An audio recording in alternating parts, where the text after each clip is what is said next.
Olá, tudo bem com você? Seja muito bem-vindo.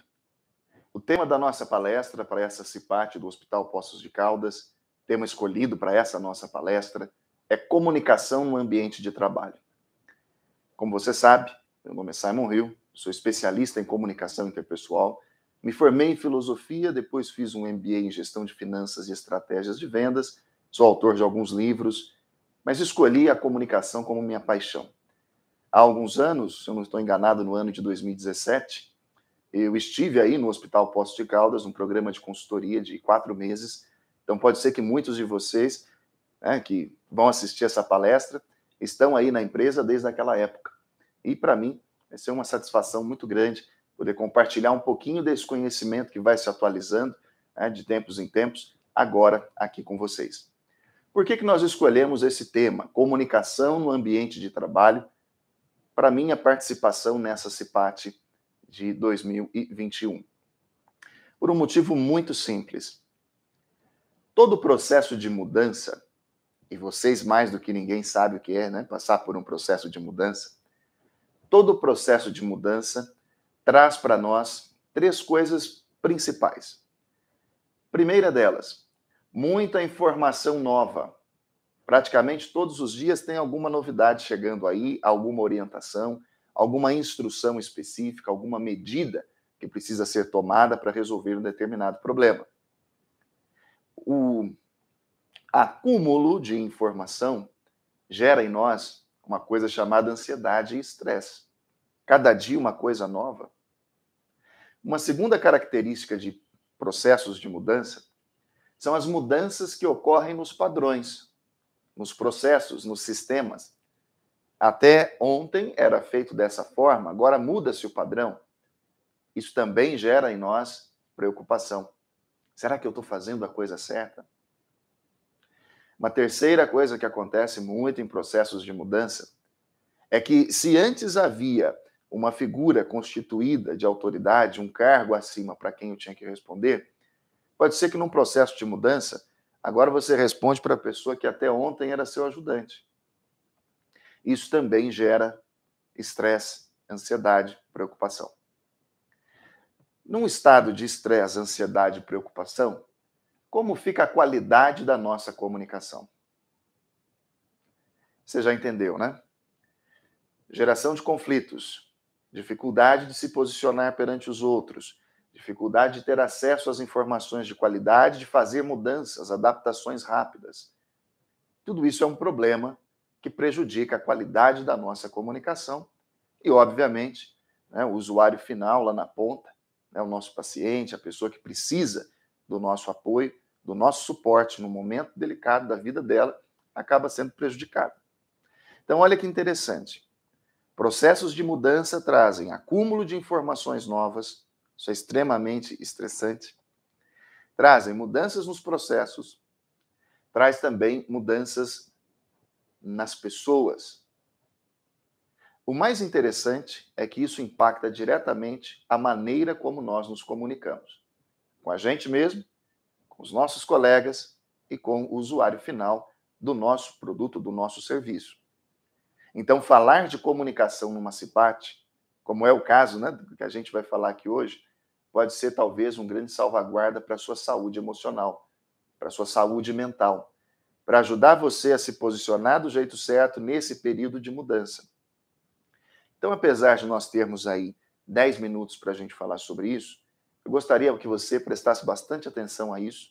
Se tiver a oportunidade de assistir esse vídeo noutra ocasião, faça isso, para que você possa memorizar de fato quais são as técnicas de comunicação capazes de reduzir o estresse, resolver conflitos e te ajudar a se posicionar, ser firme, sem ferir a dignidade do outro. A primeira das técnicas de comunicação que nós vamos discutir aqui é a assertividade. É isso mesmo. Assertividade é a capacidade de ser firme sem ferir o espaço do outro. É ser capaz de defender o seu direito, mas também exercendo o seu dever. Quando se fala de assertividade, é muito importante fazer essa distinção. Assertividade se escreve com 2 S's, não é com C, como muitas pessoas erroneamente ensinam. Assertividade com 2 S se refere a uma afirmação, algo que você pode fazer para se posicionar, para estar firme, para estar assumindo um papel, que é o seu papel. Quantas e quantas vezes, diante de um processo de mudança, a gente fica com essa angústia? Será que eu estou fazendo o meu papel? Será que eu estou cumprindo o meu dever? E a assertividade é essa habilidade da comunicação capaz de nos fazer alcançar esse patamar. Esse patamar de segurança emocional, de conseguir ser firme, ocupar o seu espaço, com essa certeza de que está fazendo, sim, o seu melhor. Simon, como é que eu trago assertividade para a minha vida? De 4 formas principais. A primeira delas, fale em primeira pessoa. Fale de você, da sua experiência, da sua dúvida, das suas questões. Não fale em nome dos outros. Porque eu estou precisando disso, porque o pessoal da matriz agora está querendo... Não. Se você precisa de uma informação, peça essa informação para você. Use o seu nome. Você não precisa usar o nome dos outros. Uma pessoa assertiva fala na primeira pessoa do singular. Ou seja, ela fala de si. Uma pessoa assertiva faz também uma segunda coisa. Sabe qual é? Ela consegue ser clara e direta. Uma pessoa que tem autoridade sobre si mesma não precisa fazer floreios, fazer rodeios. Ela pergunta objetivamente o que ela quer. Ela não vai perguntar para um terceiro. Se a informação que eu preciso está com você, é com você que eu tenho que falar. Se eu estou com alguma dúvida em relação a algum processo, algum padrão, é com a pessoa responsável por essa mudança de processo e padrão que eu tenho que ir perguntar. Mas a pessoa tem a cara muito feia. Não existe cara feia quando é o seu trabalho que está correndo risco. Entendeu?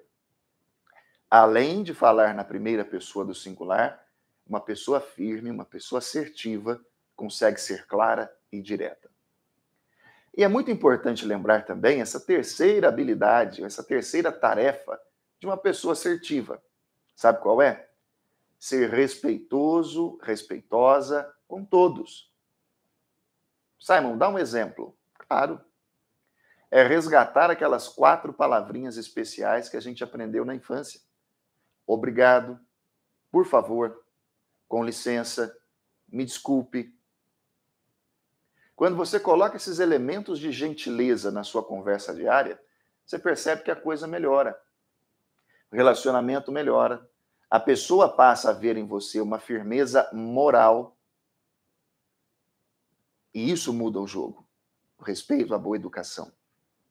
Isso abre espaço para gentileza nas relações interpessoais. Ser respeitoso é resgatar a boa educação no ambiente de trabalho. Não caia naquele erro de achar que porque você está aqui na empresa há muito tempo e as pessoas te conhecem, são íntimas, você pode perder a formalidade. É preciso, sim, abrir espaço para a gentileza. Senão você não consegue demonstrar respeito e, obviamente, não vai conseguir granjear o respeito dos outros. E a quarta habilidade de uma pessoa assertiva é a disposição de ouvir. Não é porque eu estou me posicionando, defendendo o meu direito, cobrando o meu direito, que eu não preciso ouvir a opinião do outro. E a habilidade de ouvir, ela pode ser aprofundada se a gente lembrar o que faz de alguém uma pessoa que tem escuta ativa. Primeiro você ouve. A palavra do nosso idioma para ouvir, ela vem do latim audire, que significa captar os sons com o sentido da audição. A palavra do nosso idioma para escutar também vem do latim, mas auscultare, que significa prestar atenção. Então eu ouço com os ouvidos, mas eu presto atenção com o cérebro. Olha que interessante, quantas e quantas vezes num dia comum de trabalho você ouve muito, mas escuta pouco. Então, ter a disposição de ouvir é prestar de fato atenção àquilo que o outro está falando. Muitas vezes, durante o recebimento de uma informação nova, de um processo novo, de uma mudança de padrão, eu não estou escutando verdadeiramente. Eu estou mais ouvindo, tentando achar uma resposta para devolver, do que de fato para entender. Se eu não escuto para entender, eu vou ficar com dúvida ali na frente.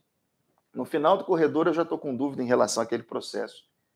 E aí, ao invés de voltar e perguntar, eu fico com vergonha. Então, note, Fale em primeira pessoa. Fale em seu nome. Seja claro e direto. Demonstre respeito e escute verdadeiramente as pessoas.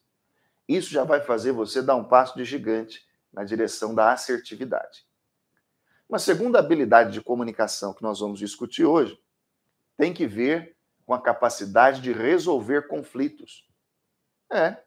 Os conflitos surgem, ainda mais em ambientes estressantes. E muitas vezes a gente se esquece que aquele nosso colega que foi promovido também está sob pressão, e talvez sob uma pressão até maior do que a nossa. E aí começa a sair faísca. Simon, como é que eu faço então para resolver conflitos de maneira prática? Eu estou passando por um conflito agora mesmo, nesse momento. Também são 4 passos, tá? Eu vou pedir para você prestar bastante atenção. O primeiro passo tem que ver com entendimento. Entendimento. Será que tanto a outra pessoa quanto eu entendemos a mesma coisa sobre o assunto? Será que não é só uma diferença de entendimento, de nivelamento? Às vezes eu estou vendo o assunto por um ângulo, a pessoa está vendo por outro. Mas no final a gente está falando da mesma coisa. Albert Einstein dizia que é impossível resolver um problema no mesmo nível em que ele foi descoberto. Às vezes, quando você eleva o nível da análise, você fala assim, poxa, está fácil de resolver. Melhore o entendimento. Diante de uma situação de conflito, pergunte-se, será que eu estou entendendo a mesma coisa que ela sobre esse assunto? Segunda forma de você resolver conflitos. Observar as frustrações. Frustrações. Será que essa pessoa tinha uma expectativa e de repente ela ficou frustrada? E essa frustração levou a uma situação de choque, de conflito? É um monólogo mesmo, é você se perguntar. Será que eu estou entrando em conflito com essa pessoa? Porque eu tinha a expectativa de ser promovido e foi ela que foi promovida no meu lugar? E agora eu estou frustrado? Tudo que ela fala para mim parece que é uma alfinetada? Se você quiser resolver um conflito, comece a observar as frustrações. Tanto as que o outro pode estar enfrentando, quanto as que você esteja enfrentando. Terceira forma de você resolver conflito. Motivação. Não é motivação de alto astral, não. É o que levou a pessoa a se envolver naquele conflito. Quais são as motivações das pessoas envolvidas no conflito? É resolver para melhorar um processo? É resolver para ter ganho de performance? Ou a motivação é pessoal, é egoísta? Eu estou falando aquilo porque realmente eu não gosto do outro. E eu quero que esse conflito dê pau mesmo, leve lá para frente, porque um de nós vai ter que sair dessa empresa. Quando você começa a analisar quais são os motivos que a pessoa tem para entrar em conflito, você começa a resolvê-los de fato. Quarta e última dica para você resolver conflitos. Qual é o envolvimento que eu tenho nesse conflito? Tem brigas que não são nossas. Existem problemas que você não deveria se meter. Em geral, a gente fica dolorido e pega a dor dos outros. Então pergunte-se, será que sou eu que tenho que resolver esse problema? Ou está faltando para minha colega de turno a assertividade para ela ir lá e se posicionar? Quantas e quantas vezes a gente perde a paz e a gente fica pensando num problema, numa injustiça que ocorreu com o outro? Ai, Simon, mas não pode acontecer injustiça. Realmente. Mas nada acontece na sua vida sem a sua permissão. Se você foi vítima de injustiça, você deixou que isso acontecesse. Então pergunte-se, eu, pessoalmente, preciso me envolver nesse conflito? Se a resposta for não, não se meta num conflito que não é seu. Escolha bem as suas batalhas. Você vai ver que a sua paz de espírito aumenta. Pergunte-se, qual que é a motivação dessas pessoas envolvidas nesse conflito? Pergunte-se, será que há uma frustração, havia uma expectativa que não foi realizada e isso acabou gerando conflito? E por último, nível de entendimento. Será que nós entendemos a mesma coisa sobre o conflito? Quando você faz isso, você aprende a olhar para os conflitos de maneira objetiva, sem revesti-lo de camada emocional, né? Porque quando você reveste um problema prático de camada emocional, ele só vai crescendo, vai virando um monstrinho ali. Então, observe. Hoje, nós conversamos sobre 2 habilidades de comunicação. A primeira delas, como ser firme, como me posicionar, assertividade. Isso já vai te trazer mais ganho de performance. Você vai começar a dominar o processo. Você vai começar a lidar melhor com as informações que chegam para você. Se você for objetivo, claro. Falar em seu nome. Quando você tiver uma dúvida, você se posiciona, pergunta de novo. E pergunte até entender. E falamos também sobre resolver conflitos. São 2 técnicas que a gente poderia falar por muito mais tempo, mas o tempo que foi dado para mim para essa CIPAT são 15 minutinhos e eu acho que eu já estou estourando, tá? Então, meus caros, eu estou olhando no relógio aqui, realmente, meu tempo já acabou.